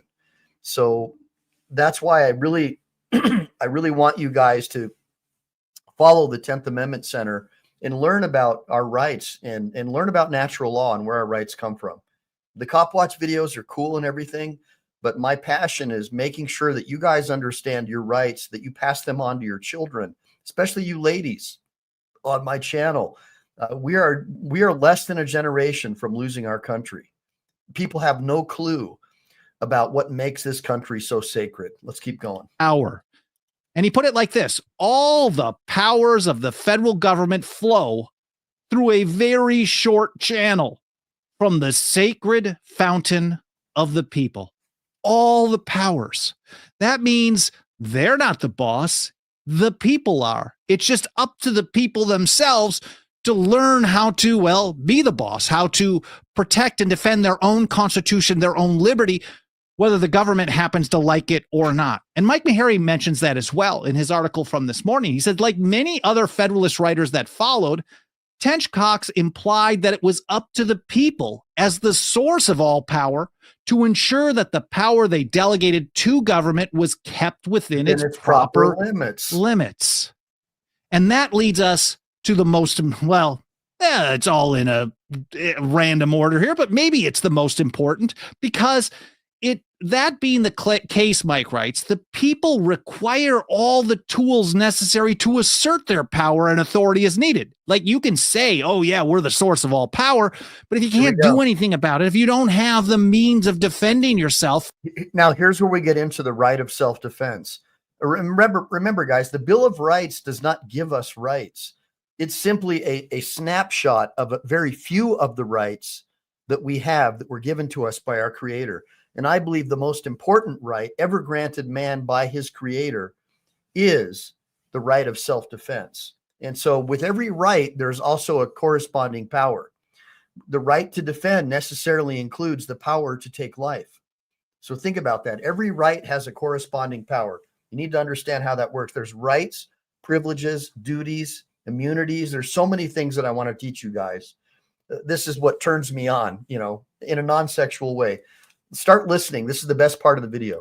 From attacks, invasions on your liberty and authority, there's nothing you can do. And Mike says for Tench Coxe, this was rooted in the natural right of self-defense. And that's number one on this list for me today, at least. The people retain the ultimate power of the sword, the natural right of self-defense. That's right. And here's how Tench Coxe put it. Their swords and every other terrible implement of the soldier are the birthright of an American. Yes. A natural right of self-defense, not a Second Amendment right. You don't have a permission slip from government unless you allow government to issue permission slips or you beg government to issue permission slips. As long as people learn how to exercise their rights as a natural right from the nature of your birth, then things will be far different. And Mike points out that Tench Coxe insisted that the power of the sword, the ultimate power of the sword, was truly in the hands of, quote, the yeomanry of America from 16 to 60. So from young to old. And by this, Mike points out, he meant the militia. And he believed that this was... That's right, but he misses one thing. So there are two types of militia. There are regular militia and irregular militia. All males from 16 to age 60 are irregular militia. Okay, and we can get into a discussion on this. I am a Second Amendment rights attorney, and unfortunately we call them Second Amendment rights, but they're not. They're God-granted rights of self-defense. But for purposes of helping you understand, I am a Second Amendment rights attorney because I'm forced to argue the Second Amendment within the confines of the 14th Amendment under our current judicial system that we have. But the bottom line is that we're all born with the natural right and duty. Remember, I said with every right comes a power and also a duty. So you have a duty to be well regulated in the use of your arms, right? And you're born with the natural right of self-defense. And all males from 16 to 60 are automatically members of the irregular militia. This comes from all the way back from the Magna Carta and beyond, from the Confirmatio Confirmatum. I'm really trying to get Mike to let me on his show or come on my show. Please reach out to 10th Amendment Center. I'll have Dick Heller come on. Many of you know that I represent Dick Heller. That's DC versus Heller and Heller versus DC. That is the seminal case on gun rights. That's my client and a good friend of mine. While he's still alive, I would love to have him come on the 10th Amendment Center as a guest. He is a living national monument to our freedoms. And give me a bunch of ones for Dick Heller. Let's keep going. The essential first line of defense for the United States. But who makes up the militia? For Tench Coxe as he said it, it's the people themselves, the yeomanry of America from 16 to 60. And on top of that, if you think about what he's had to say as well, Congress have no power to disarm the militia. Now, a lot of people today want you to believe that that's just some organization under the control of government itself, when ultimately, if the unorganized militia is all of the people or the people from 16 to 60 at the time, that means they have no power to disarm anyone. But the modern liberal, the modern leftist progressive wants you to think that no, it was changed. People means the government. No, that's not true. That is absolutely not true. If you look at the history of our founding documents and the traditions and history of common law, it's very clear that the right of the people to keep and bear arms always meant the individual human being, never the government. The whole point of having the right to keep and bear arms was to be able to throw off an unjust government. But when you put justices like Ginsburg and radical leftist Marxists into positions where they can decide what the law is, they literally have dissolved the law because they're trying to force a Roman civil law democracy on our common law. That's exactly what the progressive left has been trying to do. They've been trying to force a Roman civil law democracy upon our common law system. If you guys know what I'm talking about, you're one step ahead of 99% of the people on this planet. That's an important point here, because the people, if they allow their creation to tell the creators, the people themselves, the people of the several states, that they cannot have the force needed to defend themselves against a creation that violates their liberty on a day-to-day basis, that is absolutely absurd. Tench Coxe put it like this once again: the unlimited power of the sword. Again, unlimited. There's no limits on this to this forgotten founder. And maybe that's part of why he is forgotten so much today. The unlimited power of the sword is not in the hands of either the federal or state governments, but where I trust in God, it will ever remain in the hands of the people. That one cannot be reiterated enough. And ultimately, this is the type of information that the government-run schools, I never learned it in. I never learned about this guy even once. And of course, all of these principles he hammered home so clearly.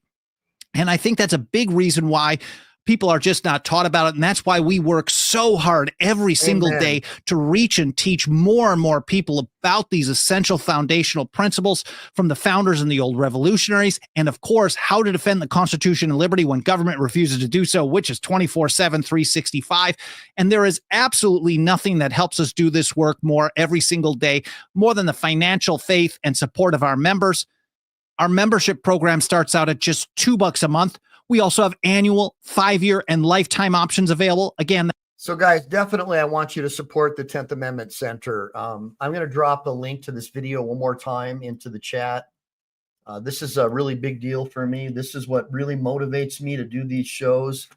Yeah, I love all the likes and the views and all that stuff, but I notice that I'll go from 1,000 viewers down to like 80 real quick as soon as I start talking about the Constitution. But you 80 should be that tireless minority that tries to spread the word, share my channel with your friends, with your family members, with people who are salvageable, so we can save our country, support homeschooling, homesteading, and creating parallel systems so we can take back what's left of the very few freedoms that we have and restore sovereignty to the people. Take it away from these alphabet agencies, abolish the Department of Education. It's a monstrosity. It's an albatross of Lucifer around the necks of we the people that must be destroyed. We must take back our freedoms and liberties from this leftist government that we have and restore it to the people. Give me a bunch of ones if you agree. That's 10thamendmentcenter.com/members. I'd be extremely grateful to any consideration you can give to joining us today. You can also hit the like button, leave a reviews on Apple Podcasts or any other podcast platform, comments on the archive, subscribing, getting notification, all those free and easy peasy things. Certainly do tell those algorithms to show us to more. Now, life under the microscope, I got to correct you. Here means here. So it's HEAR. So let's do it like the old days. Here. It means here, louder. Not here like I'm here, but here is HEAR. Hear me. Hear what I say. Oh my God. Thanks. What's the matter? What's the matter? You just took me up with a $5 super chat to say we're doomed. I hate to tell anyone. And he's probably right. But guess what, guys? There are a few people out there like me who are willing to put our careers on the line to be able to get the word out about the good news that there are guys like Tench Coxe, Dickinson, and the 10th Amendment Center. There are good people out there who want to help teach your children about the beauty of this country and about our liberty. And we need to take it back from the royalists and the banksters, and we can. Because a tireless minority, less than 3% of our founding fathers participated in the revolution. Less than 3% of the country participated actively in the revolution. Most of them were fence sitters or fence riders, royalists, people that, put their finger in the wind, whichever way the wind would blow. And you see people like that. Most people are sheep. But there are a few of us out there who are willing to lead. And those are the people like me and a few other people. And so, every time you support my channel, even if it's a $5 super chat, it's definitely helpful. It does help me because, putting this material together and doing these shows is not an easy thing.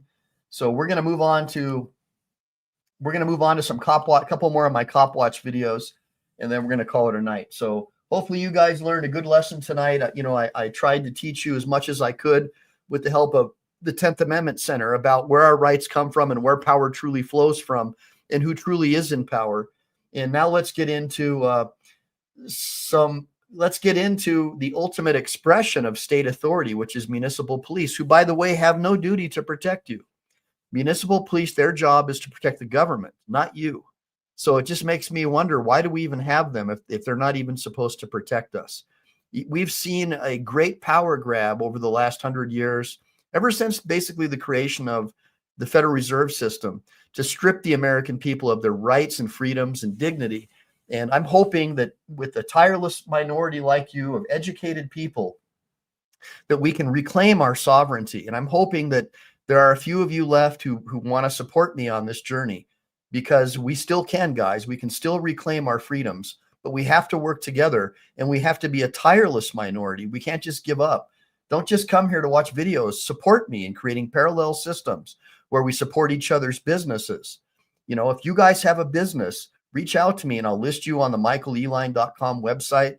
I'll try to help you get customers, and do the same for me. Try to help me support my family so I can spend more time doing these shows and trying to help educate you. That's all I ask. I'm not asking you to send me $1 million or any of that kind of stuff. Just support my channel, support me, and I'll continue supporting you.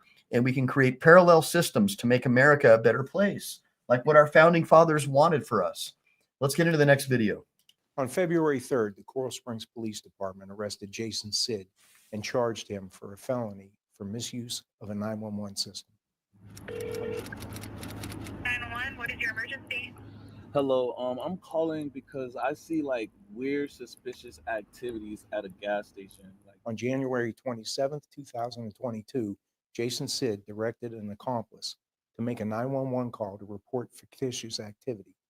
During that call, they told the 911 operator that they observed a subject going in and out of an orange Mercedes-Benz. The activity they described was consistent with narcotic sales. Jason Sid sat in the orange Mercedes-Benz as the fictitious 911 call was being made on the occupants of the orange Mercedes-Benz that they were sitting in. This was all part of a recorded prank that Jason Sid entitled Coke Prank on Aggressive Cops. We in the most hottest area right now, bro. Look how quick they pull up. Oh. Get your camera? Got the camera? How you doing, officer? Is there a problem? I don't know. Is there a problem? What's going on, officer? We're good. What are you guys doing here? We're just chilling. We just got camera. We're just chilling. We're hanging out. Just chilling. Chilling and hanging out at a gas station. Nah, we literally just pulled out to grab something. We live around here, bro. Jason Sid did this in the hopes of showing how overly aggressive police officers are when they respond to these calls. As you can see from the video, my officers responded Right, and were death polite wish. and professional as they investigated the fictitious situation that was created by Jason Sid and his accomplices. Jason Sid hoped to show you out-of-control cops harassing 3 young men, but what they got were courteous, polite, and professional law enforcement officers who investigated the suspicious activity that they themselves created. You don't have to tell them where you live, bro. All right, I'm gonna come around and talk with you. You don't have to. No, you don't have to tell them where you live, bro. Right, You don't so have. where do you live? You don't have to give them your ID. But we got stuff in the car, bro. You got stuff in the car. No, why would? What do you say? Yeah, don't tap that I'm not screen. going to jail for you. I'm not, bro. Can I get my ID back, sir? Bro, he has stuff. We have stuff. So I'll be honest with you. So far, these guys look like complete buffoons. They're calling 911, which we haven't seen any of these other prank video guys doing. So as a lawyer, I would say these guys have already committed a crime. Not that, I mean, the bottom line is, look, if you're well armed, the chances that you need to call 911 is slim to none. Typically, the police show up after the crime has already been committed. But in this case, they're calling because they're trying to create a prank. And they probably have IQs of probably minus 20. I have no idea how they got the orange Mercedes, but it's a pretty cool ride, right? I mean, give me a bunch of ones for the cool ride. I don't know about the color, but clearly I don't see how they could have earned the money legitimately with the stupidity that they're engaged in by calling 911 as a prank. I think that there's a time when you have to draw the line on stupidity and pranksterism. And that's why I wanted to show you this. This is an example of a prank that shouldn't have been done. In the trunk, You got officer. stuff in the trunk. Why would you tell them that, bro? You're tripping. Jason Sid and his accomplices think they're funny, but what they really are doing is taking 4 Coral Springs police officers out of service for other true emergencies. While these officers were tied up on a made-up call, they were unavailable to respond to vehicle accidents, EMS calls like heart attacks, and other real emergencies. What if it were your family member that needed the services and the closest officer to your emergency was tied up on his fictitious call? The Coral Springs Police Department takes this seriously. I'm personally offended by the waste of our resources. What's up, This is Maria? why How you we doing? immediately investigated this incident and subsequently arrested Jason Sid. This investigation is still ongoing, and other subjects may be arrested as well. Our investigation revealed that 7 emergency calls for services were delayed because of this fictitious call orchestrated by Jason Sid.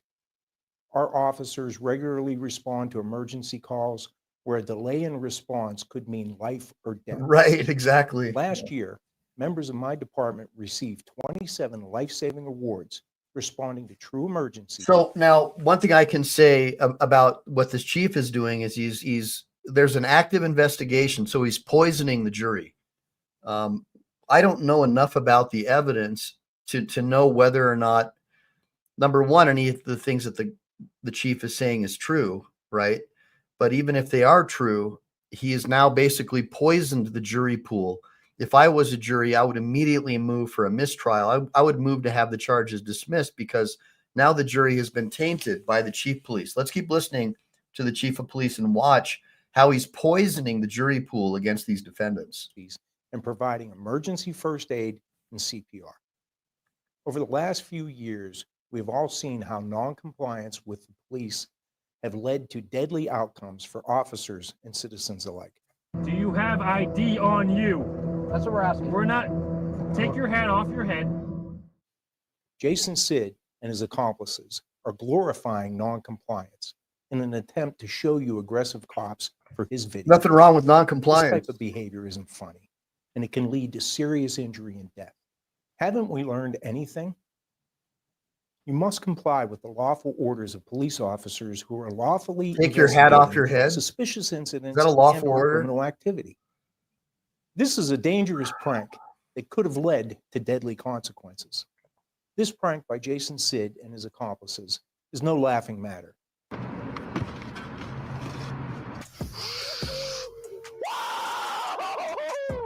It's not a source for his entertainment. It's a crime. I have a message for Jason Sid and anyone who misuses our 911 system and our law enforcement resources. Not in Coral Springs, because in our city, we believe in accountability. Anyone who interrupts the important public. So there you go. You have a 4-star general cop who just poisoned the jury pool, and that's basically what's going on. And lawful order, like telling someone to take a hat off their head, that's not a lawful order. And by the way, he's a passenger in the vehicle. They're not even supposed to talk to that vehicle passenger unless they have evidence or a reasonable articulable suspicion of a crime. So although I disagree with using the 911 system to prank, I don't know enough about the facts of this case to know if they actually misused the system in the way that the sheriff or cop or whoever he is saying. So this is another example of government overreach, in my opinion, of a law enforcement official violating his oath of office and not adhering to the tenets of the Bill of Rights. I mean, literally, he's convicting this guy with a YouTube video, trying to make sure that they get a conviction through a tainted jury.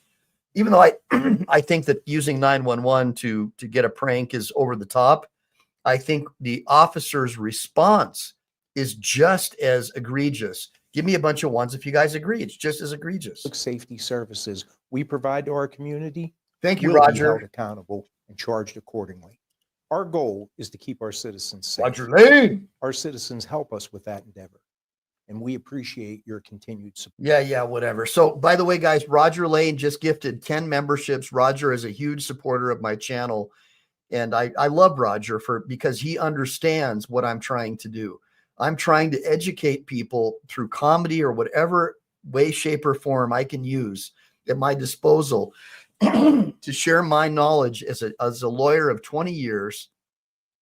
And prior to that, as a paralegal and as a business owner, small business owner, I've owned a limousine company. I used to be Rodney Dangerfield's chauffeur. He's a comedian for all of you young people, very famous comedian. I started several health clubs. I helped start the LA Fitness off Santiago Canyon Road in Anaheim Hills off the 55 freeway. I was #1 in health club sales, been a bodybuilder. I've had a normal life, not an academic, rich parent life, a very rough life with divorced parents.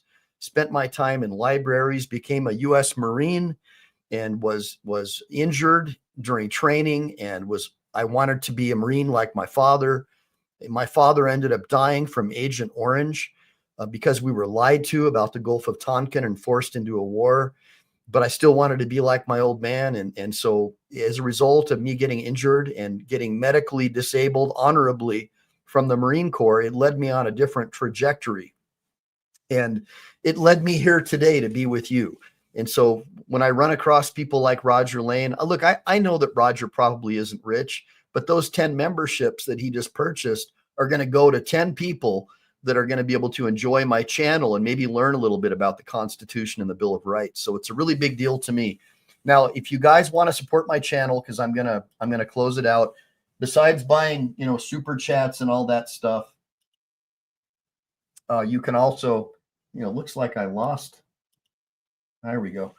Besides buying super chats or super stickers, you can also go to my YouTube channel and pick up a copy of My Journey to Becoming a Practicing Lawyer with No Law Degree or Undergrad.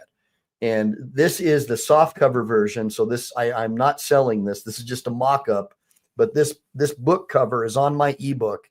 And for $19.99, you can pick up a copy, and it talks about my journey to becoming a practicing lawyer with no law degree or undergrad on the California State Bar Law Office Study Program. And I also covered the other states in the union that offer similar programs. Keep in mind that law schools are a new creation. Most lawyers, up until like the mid 1800s, you became a lawyer by studying under a judge, by studying under another attorney, carrying their books around, sweeping out their office at night, being a squire, like a knight would have a squire, no different. That's how you would become a lawyer.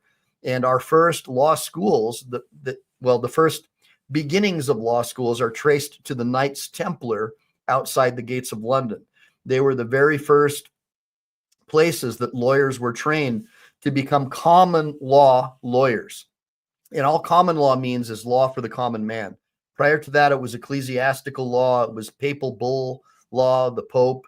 But ultimately, because of the Knights Templar housing and protecting the lawyers from the king, Rex law, right? And the King's Bench, we started having law for the commoner, the common man.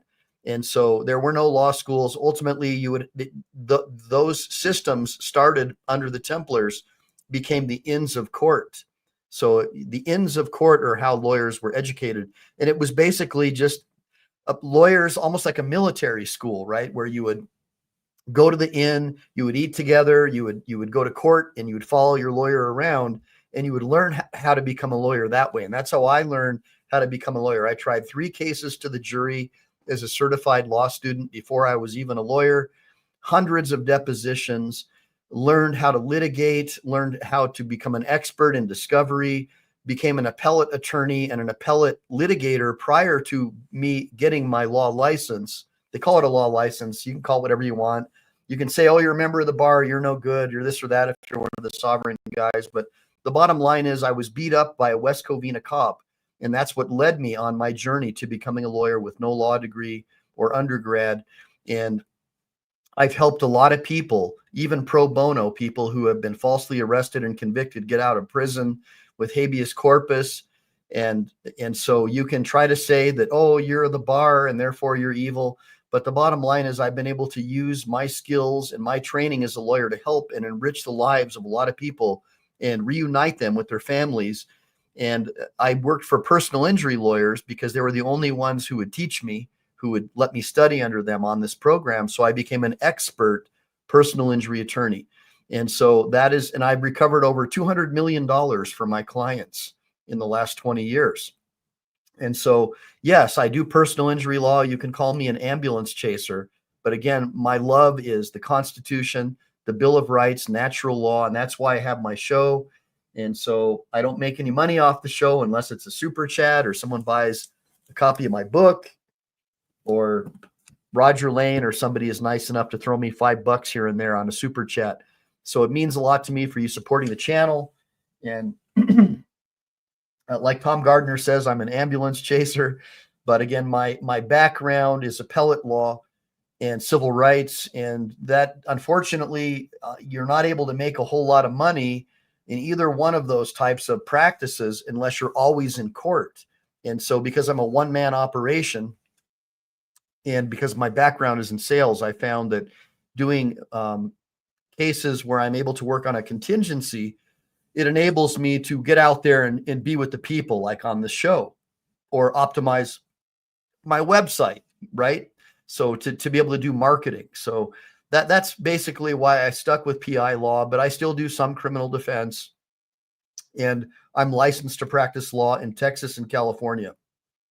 So if you or one of your loved ones was in a catastrophic accident, like run over by a FedEx truck or a motorcycle accident, most of my cases are motorcycle accident cases representing military veterans, primarily Marines. I've gotten one of the largest motorcycle accident settlements in the history of personal injury law, $10.7 million motorcycle accident case. Remember, Larry Ishpaka got me 2.1 million. Yeah, he's got nothing on me. 10.7 million settlement for a motorcycle accident case for an Army veteran. I think he was airborne. And so most of my clients are going to be vets. Most veterans want to hire me because of the fact that I'm one of them, and they don't like civilians. Like I don't like civilians, but I don't really like lawyers either. That's why I'm here with you guys. And I appreciate y'all showing up. Copser 5150, thanks for joining me tonight. And Life Under the Microscope, I really appreciate you showing up tonight as well. And just passed a billboard 1 billion in cases for lawyer. Yeah, I've seen those before too, and that's great. But look, that's probably a big firm, and I'm just a one-man show. And the cases that I do, Life Under the Microscope, are it's not about the money. So, well, obviously we need money to support our families, but I like to help veterans. And so my practice is primarily devoted to military veterans who have been injured in catastrophic accidents. And everybody knows to call Mike Eline if they're in the military. And I devoted a lot of my time at Camp Pendleton to working with the Wounded Warriors Battalion and helping EAS Marines get jobs. And so that's my true love and passion, is my Marine Corps, my brothers, and helping them with their culture shock to readjust once they get out. And, I'll walk over 20 college students or law school grads to hire a couple of Marines and teach them how to become lawyers, because I know that they'll make superior attorneys because of their spirit and their discipline. I could care less about what college you went to. I think the entitlement mentality is what colleges breed. And I want people who are willing to sacrifice or make the ultimate sacrifice around me in my law practice. By the way, Alan Beck is an associate of my firm, and he's the one who introduced me to Dick Heller, and he is one of the premier Second Amendment rights lawyers in the country. So if you do have Second Amendment rights cases, take a look at Alan Beck. You can see him on my website on elinelaw.com and look at what he's doing. He's argued multiple cases before the Ninth Circuit, Second Amendment cases. And we also have helped with school teacher abuse cases. The public school system, male school teachers, rampant with sexual abuse of young males. The Catholic Church has nothing on male public school teachers and the damage that they're doing to young boys in the public school system. Not all of them, but for some reason, to me, in the last 20 years, it seems like these fruitcake males are attracted to trying to get jobs as school teachers. And it's something we need to be focused on as parents. And I think that the best thing you can do right now is to homeschool your kids. As a practitioner of law who goes after public schools for causing a lot of damage to families, I highly recommend that you homeschool your children if possible. And with that being said, make sure to like and subscribe. Make sure to save, because we never know when the thought police are going to take down this channel. And they want to. And Semper Fi, do or die, guys. Hopefully I'll see you tomorrow night. I don't know, but I'll try to go live. I'd like it if you guys would send me some links to some stuff that you'd like me to cover. I'll talk to you guys soon. Thanks for the support. Thanks for the super chats. Thanks for the likes. Thanks for sharing my channel. And most of all, thank the 10th Amendment Center for their beautiful video tonight that we covered. Please like and subscribe to the 10th Amendment Center and beg them to come on my show, to come on my channel. Please. I'll talk to you guys soon. See you later, Salt Shaker. See you later, What's the Matter You. See you later, Life Under the Microscope, Maria da Lutz, P. Plead the Fifth. See you guys all hopefully tomorrow, or if not, maybe I'll see you in heaven. But either way, I'm so grateful that you joined me tonight. Take care, guys.